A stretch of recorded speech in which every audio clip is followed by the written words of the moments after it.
Now when it comes to the Kaaba, the main point that we try to communicate is the following. In Islam or in the Quran, God teaches that if all mankind and if all the jinn combine to sin and move away from God, then God doesn't lose one atom's worth of His kingdom. And if mankind and jinn combined to dedicate every second of their life to prayer and to worship of the one God, then God's kingdom doesn't gain one atom's worth as well. What does this philosophy teach you? It teaches you that God is not in need of you, or your practices, or your worships, or your prayers. You are in need of these practices and these worships. You are in need of God and not the other way around. If you can understand that philosophy, then you can appreciate prayers and what they are meant to do, which is basically enlighten you. So when dealing, for example, with the Kaaba, Muslims are required to go and perform Hajj one time in their life, and it's one of the 5 pillars of Islam. Growing up, most Muslims accept this, and most of them do it without questioning, and this is the essence of belief, and this is great. But at the same time, this doesn't mean that if you question or research, you're going to come back with negative or bad answers. The opposite is actually true. So when we started researching into the esoteric agendas and we started researching the elite, we found out how much certain type of practices and rituals can affect your lives. So when we went and placed this on Islam, we developed an even deeper respect for this religion and a far deeper respect for God and the Creator of us. So when you go to the Kaaba and you circle around it 7 times, the essence of this worship is not that you are worshipping a stone, or that you are worshipping a house, or that you are worshipping a Kaaba. The Kaaba is merely the focal point or the centerpiece that all Muslims have to unite and focus their energy and prayers towards in a practice that is actually worshipping God.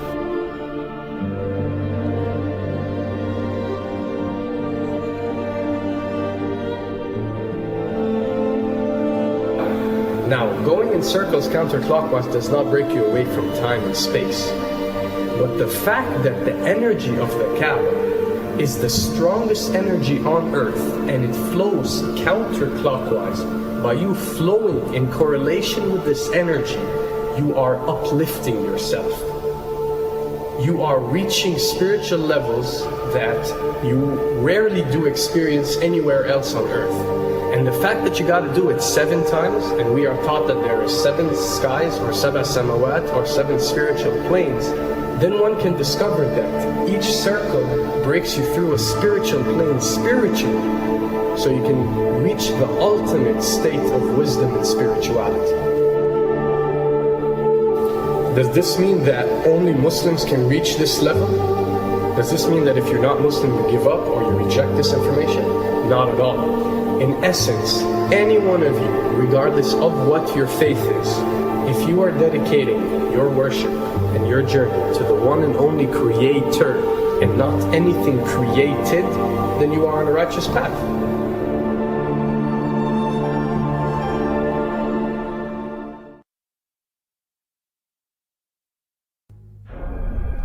To begin with, the significance of 911.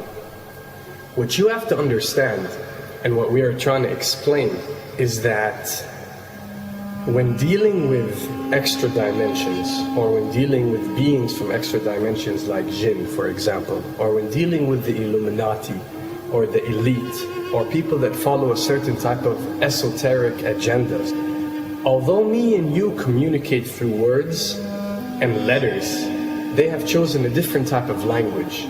And this is a cross-boundary type of language. This is a language that goes across the boundaries, understood by all. And this is the language of numbers and shapes. And this is why whenever you do research about these groups, you'll find out that they practice something called sacred numerology and sacred geometry. What does this mean? It means that each number is given a meaning. Each shape is given a meaning. A meaning is communicated whenever a shape is presented or a number is presented by these specific groups. I'm not talking about random people or random groups. We're talking about specific groups that follow this type of agenda.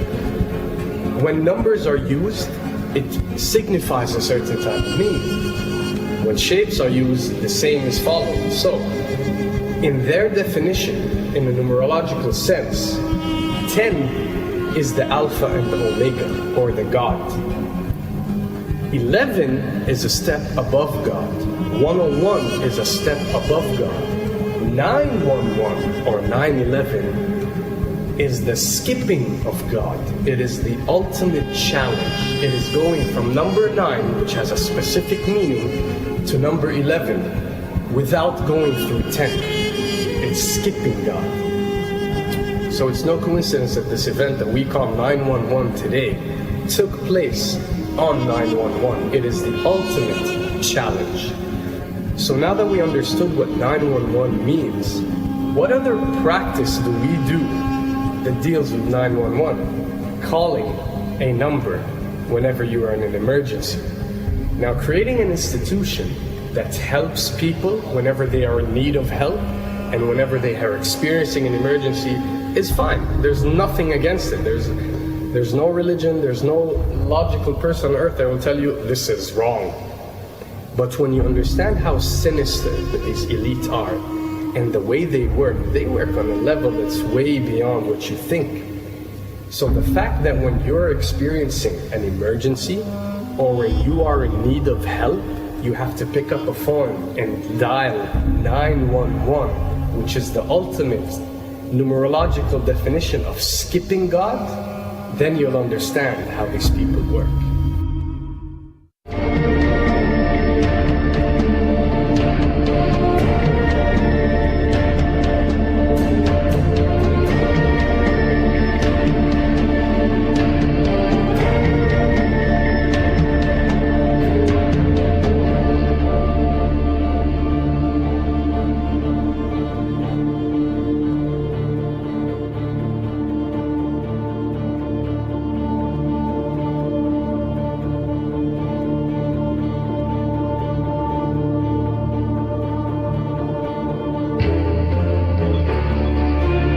And when dealing with rituals, we recognize that everything adds up.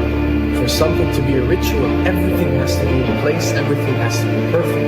And my advice is, if you want to recognize that something is satanic, it has to add up in all sense. The numbers have to add up, the shapes have to add up, the event has to add up, it has to have one general meaning. The pieces of the puzzle fit perfectly. That's when we recognize when something is ritualistic or satanic.